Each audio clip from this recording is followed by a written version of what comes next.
Do astronauts on the International Space Station float because there's no gravity? No.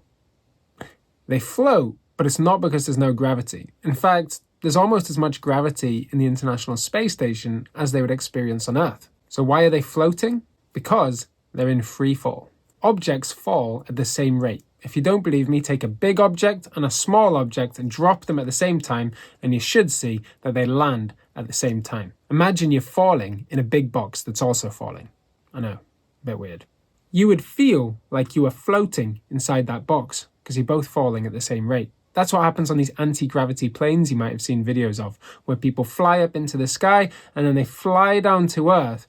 The plane is falling at the same rate that the people inside the plane are falling. It feels like the people inside are floating or that they're weightless. In actual fact, they're all just in free fall. So why is the International Space Station in free fall?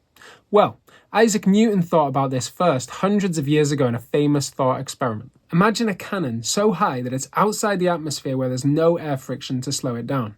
Very impressive cannon. If you shot a cannonball, it would hit the floor.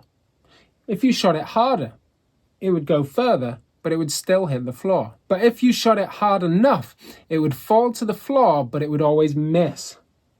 It would follow this curved projectile motion, always missing, but always falling. And that is what a satellite's doing. It's in constant free fall. It's falling to Earth, but it's also got enough forward velocity that's pushing it away from Earth, so it follows this curved motion around the Earth.